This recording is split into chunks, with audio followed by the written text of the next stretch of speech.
dejar que permita grabar. Ok. Entonces, el primer problema va a ser la duplicación del cubo. Vamos a hacerlo más básico. No, en vez de duplicar cualquier cubo, voy a duplicar uno de volumen, una unidad. Entonces, lo que quiero es construir a partir de este cubo, un cubo que tenga de volumen 2. Y la primera idea que podríamos tener sería duplicar el lado de un cubo. Entonces, si yo tengo este cubo, duplicar el lado, el problema es el siguiente, que cuando yo duplico el cubo, si se dieron cuenta, hay 8 cubos que estuvieron dentro de este cubo. Entonces aquí, si yo duplico el lado, lo que estoy haciendo es multiplicando por 8 el volumen. Entonces, esa primera idea que podría ser lógica y la primera en intentarlo, no es correcta. Y de aquí empezaron a haber muchos intentos, y en algún momento, y el primer avance importante que se tuvo para duplicar el cubo, lo hizo Hipócrates de Quíos. Hipócrates vivió entre el 470 y 410 antes de nuestra era. ¿Qué es lo que dice Hipócrates? Hipócrates dice que duplicar el cubo es lo mismo que construir algunas medias entre ellas. Entonces, encontrar dos números, X y Y, entre A y 2A, donde A es el lado de nuestro cubo, tal que se cumplen estas equivalencias. Actualmente podría ser muy fácil darnos cuenta que lo que dice Hipócrates es muy fácil, pero hay que tener en cuenta que los griegos eran pésimos en álgebra, no tenían un muy buen desarrollo del álgebra. Nosotros podemos actualmente, de forma muy rápida, corroborar que lo que decía Hipócrates es cierto. ¿Cómo? Pues a partir de la primera igualdad, de AX igual a X entre Y, despejo Y, y me queda que Y es igual a X cuadrada sobre A, y de la segunda igualdad, que sería X entre Y igual a Y sobre 2A, también despejo Y, en este caso Y cuadrada, y cuando sustituyo esta Y en la ecuación, obtenemos que X debería ser la raíz cúbica de 2 por A. Entonces, Hipócrates de Quíos, básicamente lo que nos estaba diciendo es que el problema de duplicar un cubo se basa en, o se reduce, en poder sacar la raíz cúbica de 2 con regla y compás. Eso es lo que nos estaba diciendo Hipócrates de Quíos. Conforme se trabajó el problema, los griegos empezaron a creer o que era muy difícil resolver este problema, o que no se podía resolver este problema. Y entonces empezaron a trabajar con otras cosas, además de regla y compás, para poder resolver este problema. ¿Qué fue lo que hicieron los griegos? Ya que vieron que como que la regla y compás no era suficiente. Pues tenemos a Menecmo, entre el 380 y 320 igual antes de nuestra era, y Menecmo, tal vez ustedes lo conocen, Menecmo estudió las cónicas, estudió la parábola, la elipse, la hipérbola, la circunferencia, aunque la elipse y la circunferencia ya eran conocidas por los griegos. Menecmo estudió además la parábola y la hipérbola, y Menecmo dio todas las propiedades que nosotros conocemos de parábola, hipérbola, elipse, como que si yo lanzo un rayo de un foco de la elipse, va a llegar al otro foco de la elipse. Todas esas propiedades Menecmo las estudió, las dio, y eso hay que reconocérselo. Menecmo no sabía geometría analítica, que es como nosotros estudiamos estas ecuaciones, estos espacios geométricos. Menecmo los estudió a partir de cortar un cono recto y ver qué propiedades tenían esas figuras que se formaban. Y bueno, Menecmo encontró lo siguiente a partir de las cónicas. Encontró que esta propiedad, que ya nos había dado Hippias, se podía resolver a partir de parábolas e hipérbolas. ¿Qué es lo que hizo Menecmo? Pues bueno, de la primera igualdad, AX igual a X entre Y, la convirtió a AY por X cuadradas, multiplicó cruzado. De la siguiente igualdad, X entre Y igual a Y entre 2A, encontró Y cuadrada igual a 2AX, que si se dan cuenta, esta primera sería una parábola vertical con geometría analítica, Y esta segunda parábola, y cuadrada igual a 2ax, es una parábola horizontal. Y además Menecmo dijo, bueno, pues también puedo igualar los extremos, a entre x igual a y entre 2a. Y de ahí encontró esta ecuación, 2a cuadrada igual a xy. Y esta ecuación es una hipérbola. Y entonces Menecmo dijo que con parábolas e hipérbolas podíamos encontrar justamente estas x y estas y. ¿Qué fue lo que hizo Menecmo? Lo que nosotros podríamos hacer actualmente con geometría analítica, y que les recuerdo, los griegos no tenían geometría analítica. Estas gráficas están hechas con a igual a 1, y entonces, si se dan cuenta, esta primera parábola, la roja, es la que les había dicho que es y igual a x cuadrada. La azul, que también es una parábola, es y cuadrada igual a 2ax. Y la verde, que es una hipérbola, es 2a cuadrada igual a xy. Este caso en particular tiene como el lado a la unidad A1. Y si se dan cuenta, las tres curvas intersectan en este punto, en un único punto. Este punto es justamente la raíz cúbica de 2. Entonces, los griegos, a partir de Menecmo en específico, encontró cómo resolver la duplicación del cubo con parábolas e hipérbolas. Y los griegos agregaron a su vez también, dentro de las cosas que sabían hacer, pues las parábolas y la hipérbola.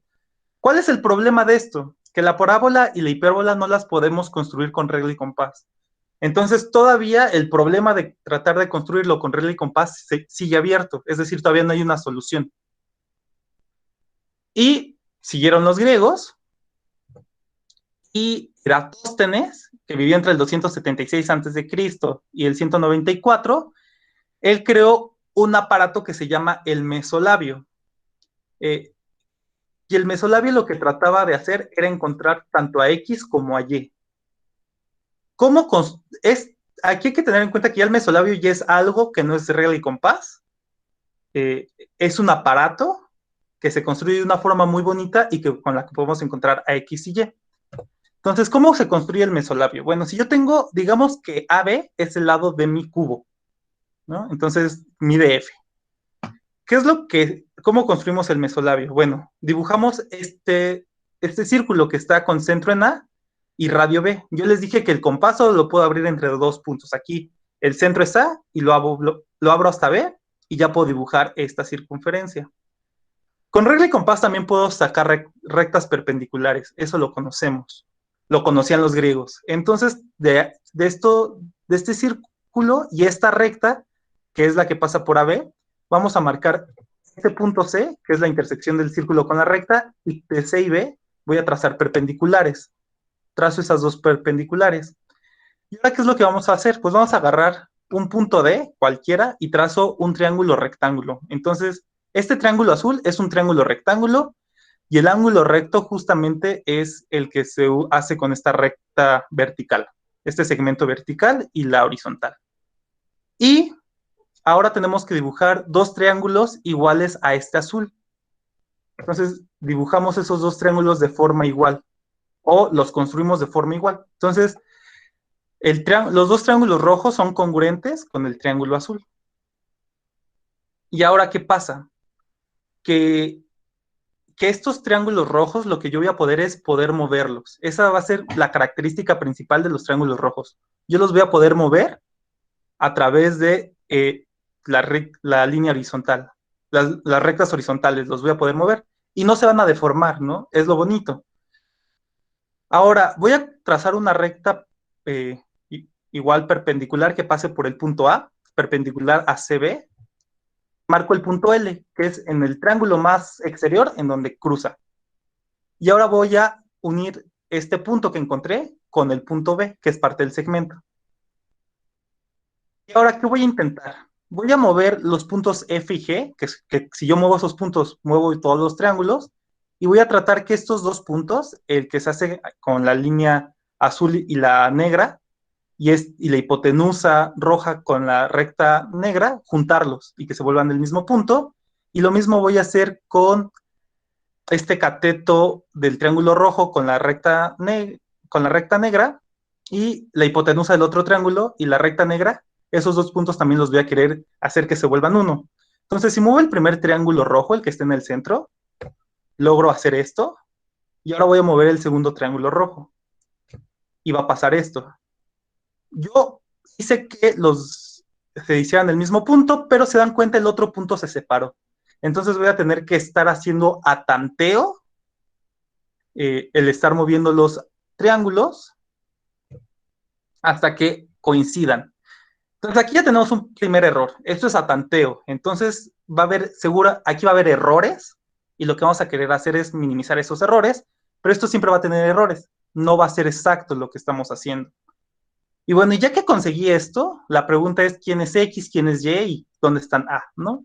Entonces se dan cuenta el segmento que yo construí, el que va de C a B, justamente es 2 veces mi lado, entonces aquí está 2A, y justamente de L a la recta perpendicular de arriba también mide A. Y aquí, aquí sería X del punto H al punto M y Y del punto E al punto N. Y en este caso, la raíz cúbica de 2 es muy cercano a 1.26. Entonces, sí se logró lo que queríamos. Y otra vez, esto no se construyó con regla y compás y es al tanteo. Entonces, esto va a dejar muchas cosas al aire todavía. Y a los griegos no les gustaba eso, de que fueran cosas al tanteo, ¿no? Porque ellos creían que las matemáticas eran muy exactas y todo se podía resolver de forma exacta.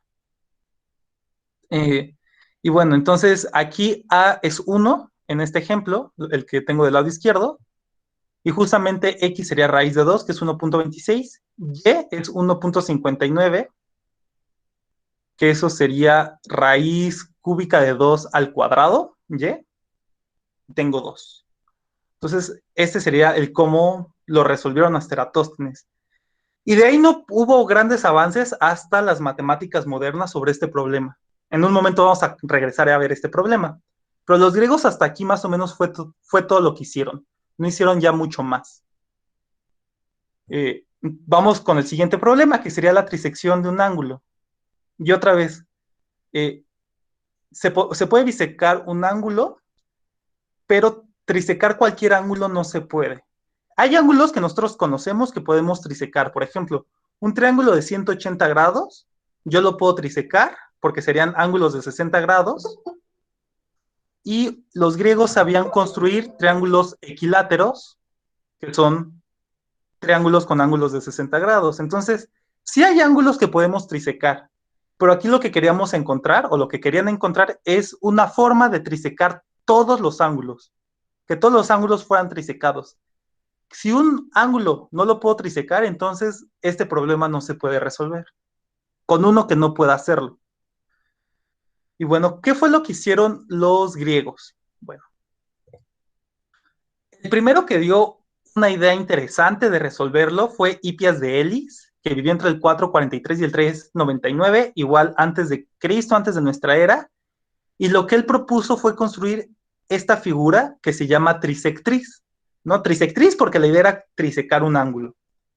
¿Cómo se construye esta curva, que es la roja, la que se está dibujando? Bueno, agarro un radio, en este caso sería este que nos está moviendo, que sería el radio DA, de una circunferencia, hasta AB, ¿no? Voy a mover ese radio.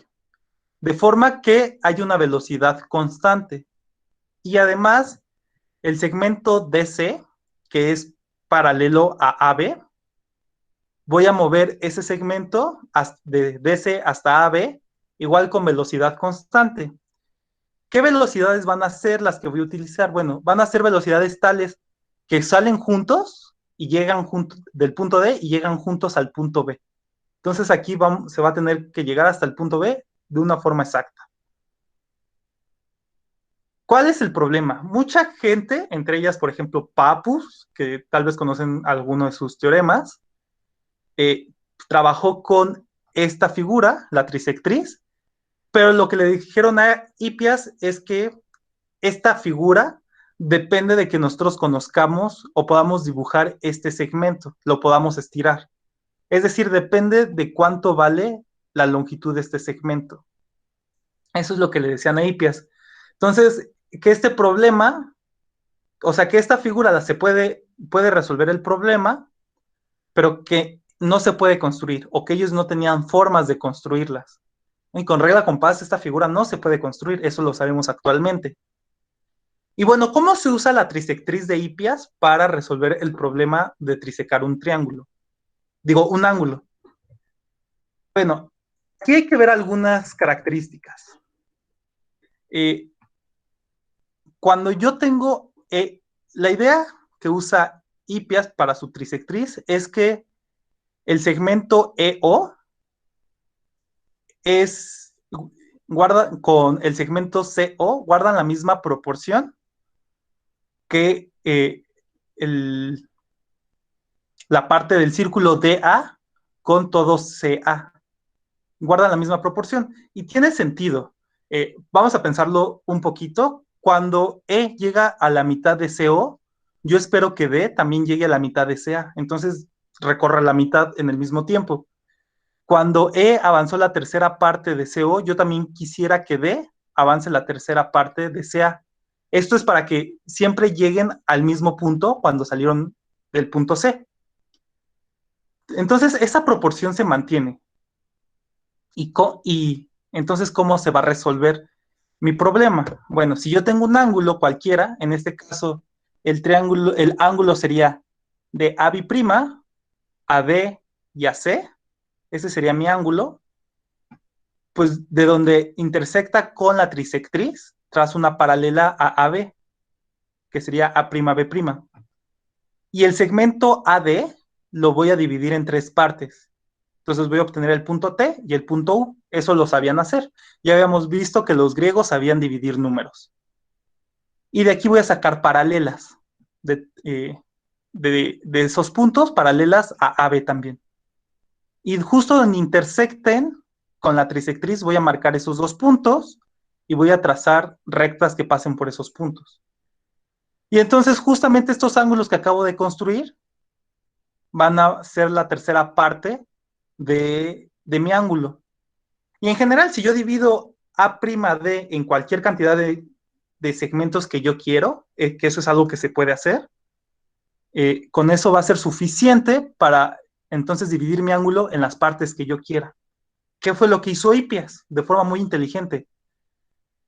Convirtió la división de un ángulo a la división de un segmento. Y eso fue todo lo que hizo Hippias. Hubo otros avances, por ejemplo, Arquímedes propuso dos formas de resolver este problema. Una forma es, bueno, yo tengo mi ángulo alfa, que se forma con C, B y A.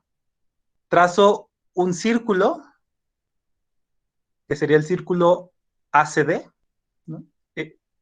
Con mi compás lo puedo construir. Y ahora lo que yo quiero buscar es un punto E, de forma que EF mida lo mismo que el radio de mi circunferencia. ¿Y qué va a pasar? Pues que BE es un radio igual que EF, entonces el triángulo BEF es un triángulo isósceles, por lo tanto, el ángulo B, estos dos ángulos son iguales. Y ahora lo que me preguntaría es, ¿cuánto vale beta? ¿Qué proporción guarda con alfa? Pues bueno, por triángulos externos a un triángulo, yo puedo calcular el ángulo CEB, que sería 2 beta, que es la suma de beta con beta. Y si se dan cuenta, el triángulo CBE igual es isósceles, porque BE es un radio y BC es otro radio. Entonces, este otro ángulo, el BCE, también mide 2 beta. Y el ángulo entonces EBC va a medir 180 menos 4 beta. Y cuando suman alfa 180 menos 4 beta más beta, pues eso debe de medir 180 grados porque es un ángulo llano, es una recta. Y de aquí pueden encontrar que justamente beta es la tercera parte de alfa. ¿Cuál es el problema que le pusieron a Arquímedes? Es cómo encuentro este punto E, ¿no? El problema es encontrar ese punto E. Y bueno, Arquímedes dice, bueno, agarran su regla, marcan en la regla lo que mide este ángulo, este es radio, y entonces la idea es que E y F, acomodarlos de tal forma que sea el radio. Pero aquí rompe la idea de que la regla no mide, ¿no? Aquí empieza a decir Arquímedes que la regla puede medir. Pero la idea en ese momento es que la regla no medía. ¿Qué otra cosa propone Arquímedes? Propone algo que se llama la espiral de Arquímedes. ¿Cómo se construye la espiral de Arquímedes? De una forma muy bonita. Eh, Esta está dibujada en coordenadas polares. ¿Y qué significa? Que en cada punto, el ángulo el ángulo que se forma con ese punto, el origen y el eje X, es lo mismo que lo que mide la distancia del origen a ese punto. Es decir, yo tengo este ángulo, el ángulo que se forma con este punto, con el segmento que pasa por el punto azul y rojo y el origen, ese ángulo, por ejemplo, mide, no sé cuánto mida, pero por ejemplo, el ángulo de 180 mide pi, y entonces, ¿cuál es la distancia del cero a donde intersecta? Pues justamente es pi, 3 punto y algo. ¿Y cómo divido un ángulo? Bueno, agarro un ángulo, el radio lo divido en 3, la distancia de ese punto al origen, lo divido entre 3, marco el punto C, de ahí trazo una circunferencia, y justamente donde intersecta la circunferencia con la espiral, que es el punto F, si yo uno el punto F con el origen, ya estaría trisecando este ángulo. ¿Cuál es el problema? Que necesitan saber cuánto vale pi, y los griegos no sabían muy bien cuánto valía pi. ¿No? Tenían muchas aproximaciones a pi, eh, pero exactamente cuánto valía pi no lo sabían, además de que los griegos eran renuentes a usar números irracionales. Entonces, nosotros sabemos que pi es un irracional, y los griegos pues creían que era una fracción, entonces se aproximaban con fracciones a pi.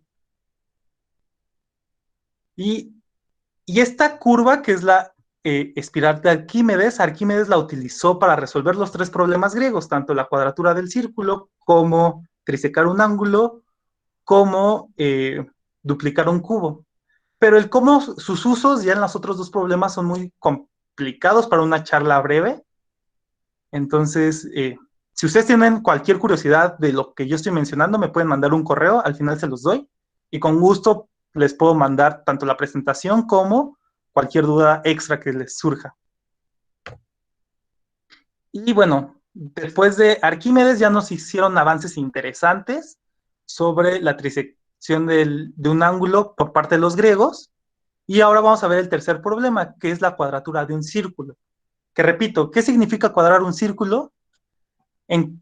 Con regla y compás, construir un cuadrado que tenga la misma área que el círculo. Y bueno, los griegos se pusieron a cuadrar muchas figuras. Por ejemplo, ¿cómo se cuadra un rectángulo? Bueno, si yo tengo este rectángulo en específico que mide de base 5 y de altura 2, pues su área va a valer 10. Entonces lo que yo quiero construir es un cuadrado que mida 10. ¿Qué es lo que hicieron los griegos? Pues a partir de este punto C, marcan una circunferencia con radio D, estos son los dos puntos a los que abren el compás, y extienden el lado BC del rectángulo hasta que intersecte con el círculo y marcan el punto E. Y ya que marcan este punto E, encuentran el punto medio entre B y E, el punto medio que sería F, y trazan esta circunferencia. Y ahora lo único que tienen que hacer es este lado, alargarlo, prolongarlo. Y entonces justamente desde el punto C hasta la intersección con la circunferencia va a medir la raíz del área de mi rectángulo. En este caso mide la raíz de 10. Y este cuadrado tiene como área 10. Entonces ya construí un cuadrado que mide 10 unidades de área, que es lo mismo que el área del rectángulo. ¿Esto cómo se puede demostrar? Si tienen el interés de hacerlo, pues con el teorema de Pitágoras se resuelve esto. Justamente en la intersección hasta el punto F sería un radio, de F a E es un radio, y entonces lo único que le hago es le quito al radio la altura, y la pregunta es ¿cuánto mide el radio? Pues sería la base más la altura entre 2. Y entonces ya pueden encontrar que justamente este cateto con Pitágoras es la raíz del producto de los lados. Y se dan cuenta, este problema es muy bonito porque además nos dice que yo puedo sacar raíces cuadradas con regla y compás. Y esto nos podría decir, bueno, entonces podríamos sacar raíces cúbicas con regla y compás. Los griegos ya no supieron responder esa pregunta, pero raíces cuadradas acaban de encontrar una forma. Entonces cuadraron un rectángulo, también cuadraron triángulos, que eso es fácil de hacerlo. Si yo tengo un triángulo, nosotros sabemos que el área del triángulo es la base por la altura sobre 2. Entonces, ¿qué puedo hacer? Trazo una altura, la divido entre 2 y trazo este rectángulo que tiene de base BC, que es el lado del triángulo, y la altura, la mitad de la altura del triángulo. Y entonces ya este rectángulo lo que voy a hacer es cuadrarlo, igual que como cuadré el rectángulo. Y ese rectángulo que me surge, ese cuadrado que me surja, va a tener la misma área que este triángulo. Y entonces ya sé cuadrar triángulos. Y en general puedo cuadrar polígonos regulares.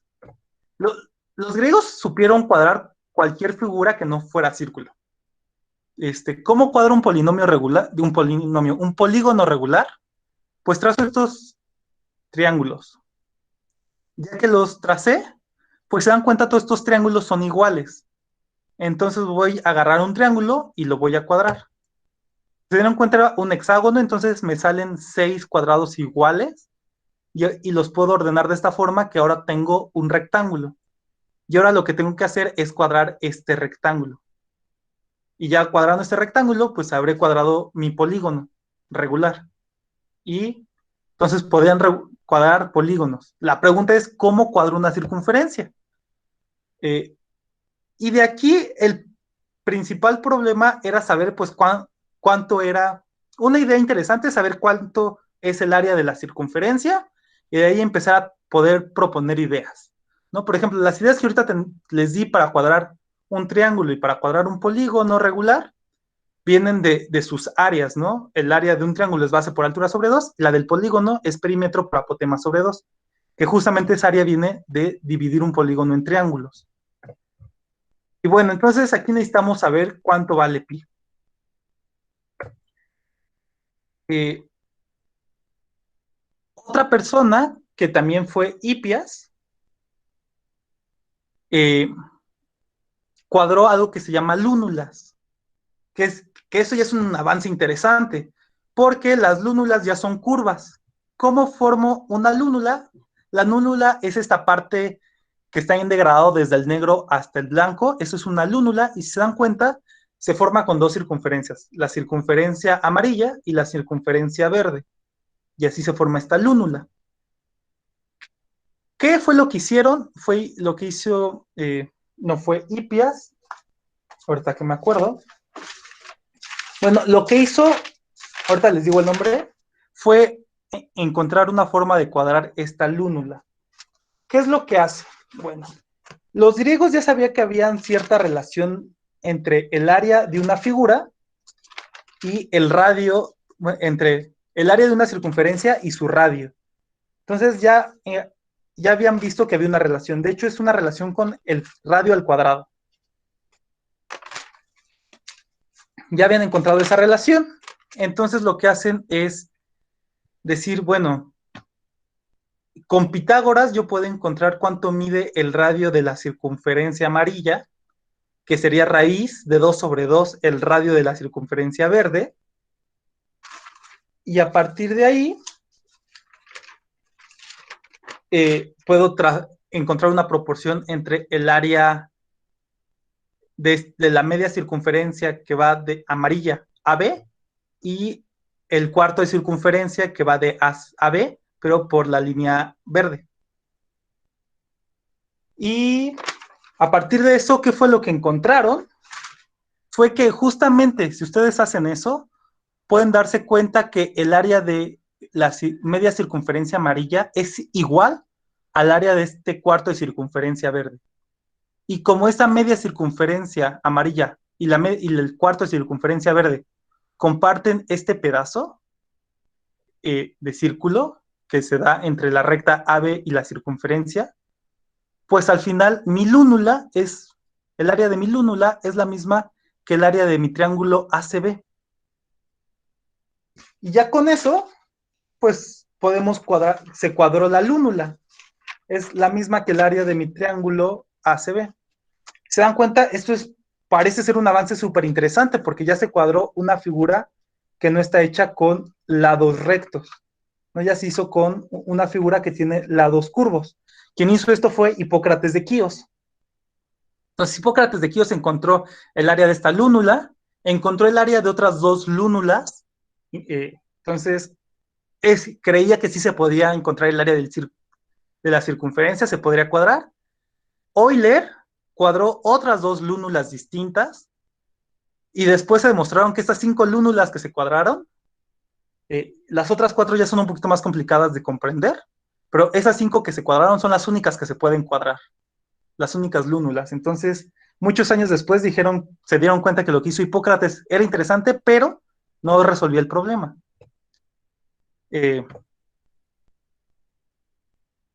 Otra forma de resolver la lúnula lo hizo con Dinostrato, perdón, la cuadratura del círculo la hizo Dinostrato. Dinostrato es hermano de Menecmo, el de las cónicas, y Dinostrato utilizó la trisectriz de Hipias para cuadrar la circunferencia. El argumento se los puedo enviar por correo, pero es muy largo el argumento. Usa contradicciones, usa 3 contradicciones.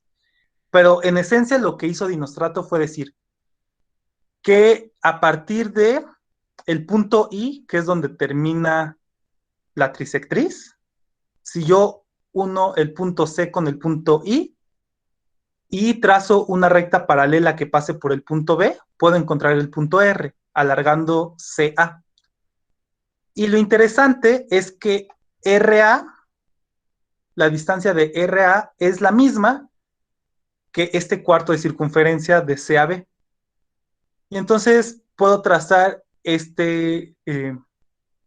a partir del punto medio de RA, encuentro el punto S y trazo este rectángulo, STBA. Y ese rectángulo tiene la misma área que mi cuarto de circunferencia. Y entonces ya puedo cuadrar mi circunferencia a partir de este rectángulo. Eso fue lo que hizo Dinostrato. Y a partir de aquí, la trisectriz de Hipias también se le llama como la cuadratriz, porque ayudó a resolver el problema de la cuadratriz. Pero otra vez, el problema de esta solución es que no sabemos cuánto mide 2pi. ¿Cuánto mide pi? Porque para encontrar i también necesito saber cuánto mide pi. Y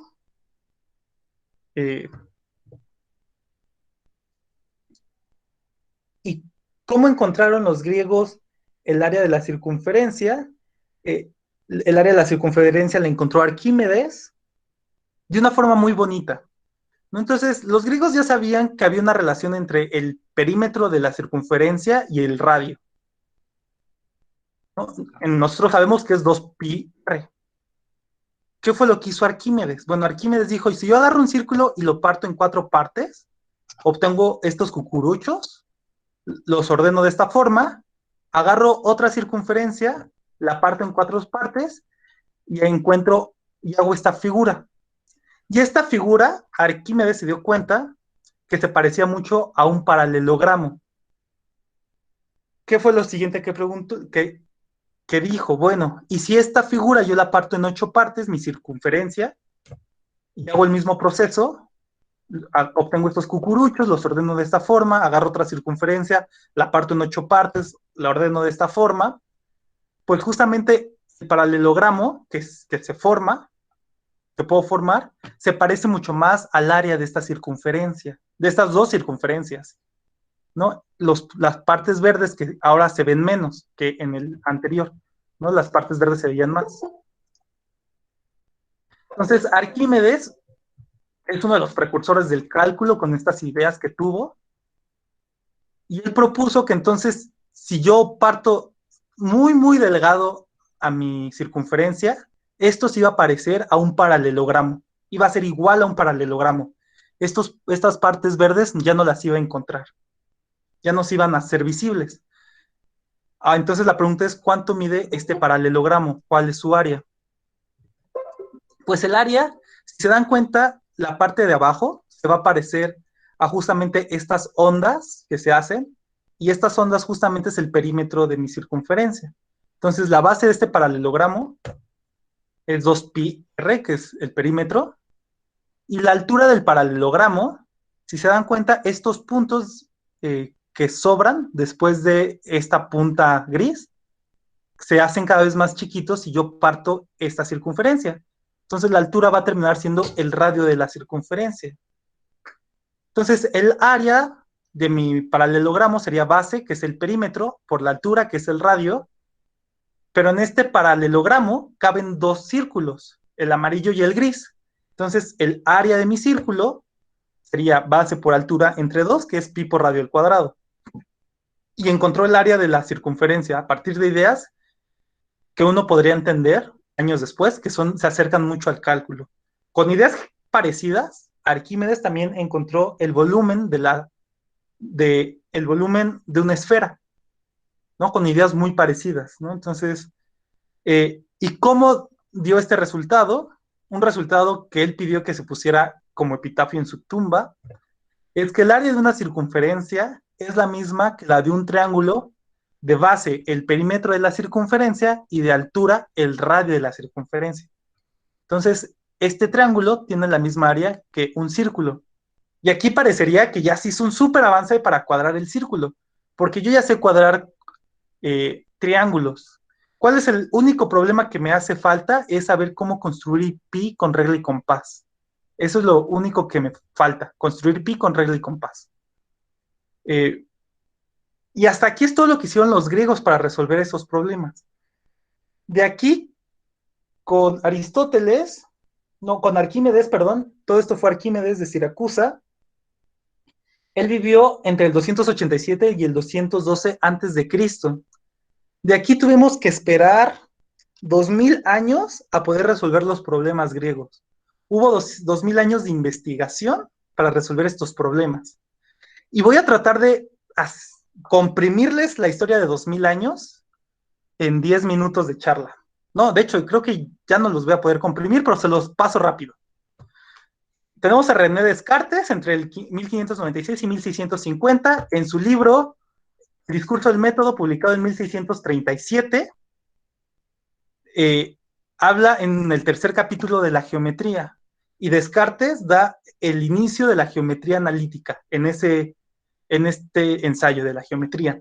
El problema de Descartes es que ese texto muy pocos lo entendían. Entonces, Descartes da la idea, pero no desarrolla la geometría analítica. Quien termina desarrollando la geometría analítica es un contemporáneo de él, que es el sacerdote Franz van Schooten, o como se pronuncie. Él pudo hablar con Descartes sobre sus ideas y él desarrolla la geometría analítica. Y dentro de lo que él desarrolló, nos da la ecuación de la circunferencia, que es esta, y la ecuación de la recta. Y entonces yo poder encontrar puntos que intersecten circunferencias y rectas, pues básicamente va a ser encontrar raíces de ciertos polinomios. Entonces mi problema de geometría lo terminamos trasladando con la geometría analítica a un problema de álgebra. La idea es poder resolver polinomios. Que nos enseñan qué polinomios podemos resolver y cuáles no, fueron dos matemáticos muy jóvenes, contemporáneos, que fueron Niels Henrik Abel, entre 1802 y 1829, que lo que nos dice es que los polinomios de grado quinto y superiores no tienen una fórmula para resolver, y nos da algunos polinomios que sí tienen fórmula, pero en general no tienen una fórmula. Y Évariste Galois, que vivió entre el 1811 y 1832, él ya nos termina de resolver cuáles son los polinomios que yo puedo resolver. Abel nos dice que no se pueden resolver de grado quinto y superiores en 1824 y Galois en 1846 conocemos su obra, es una obra póstuma.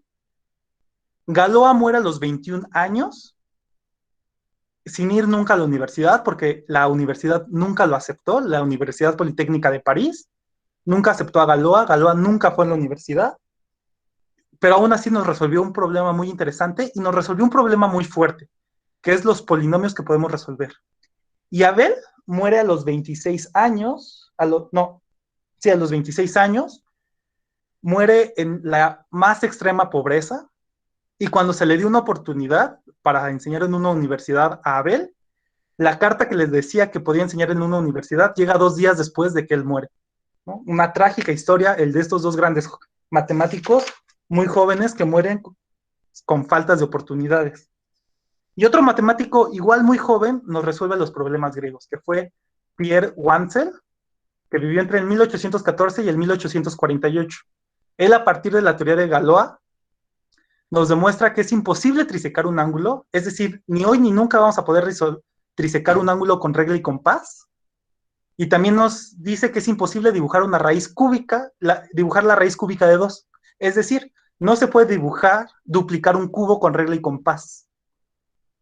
Y además nos dice que algunos polígonos se pueden dibujar con regla y compás, otros no.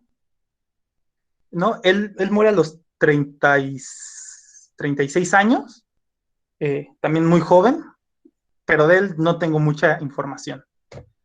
Y para la cuadratura del círculo, vamos a regresarnos 100 años con Euler. Euler nos define unos números interesantes que se llaman trascendentes o trascendentales. ¿Cuáles son los números trascendentales? Son los números que yo no puedo encontrar como raíz de polinomios. Por ejemplo, raíz de 2 no es un número trascendental porque la raíz de 2 es justamente solución de este polinomio, ¿no? En general, todas las raíces de números son soluciones de polinomios muy parecidos a este. Lo que nos dijo Euler fue, estos son números trascendentales, pero nunca nos dijo que existían, nunca nos mostró un número trascendental.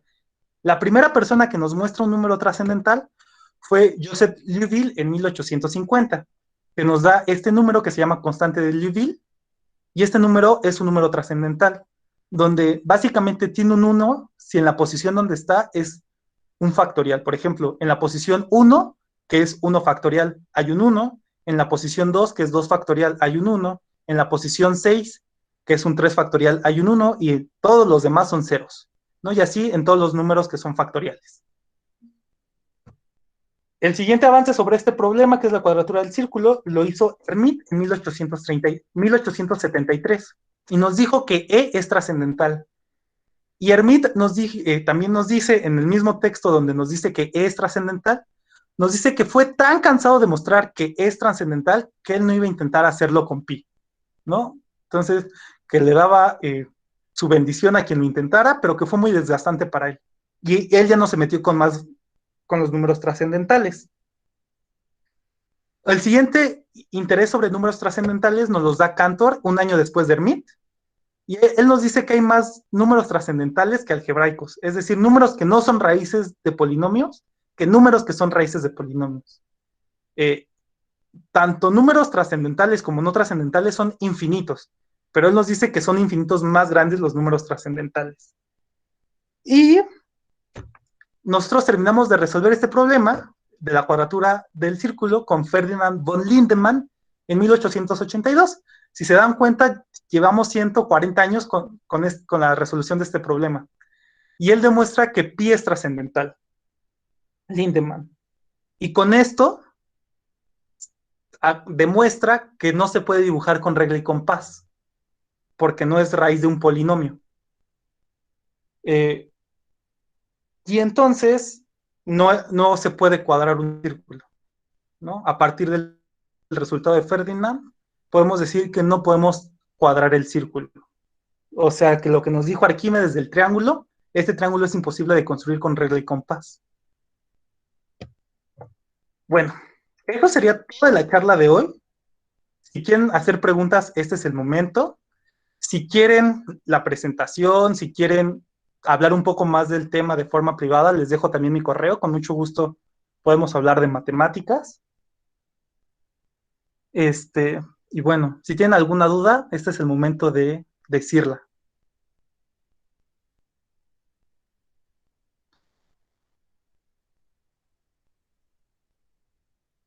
¿No? ¿No hay ninguna duda? Bueno, si no hay ninguna duda, hasta aquí dejamos la charla. Ah, mi correo, sí, déjenme, se los pongo otra vez. Este es mi correo. baruchmadera@ciencias.unam.mx. Con mucho gusto ahí les puedo resolver sus preguntas.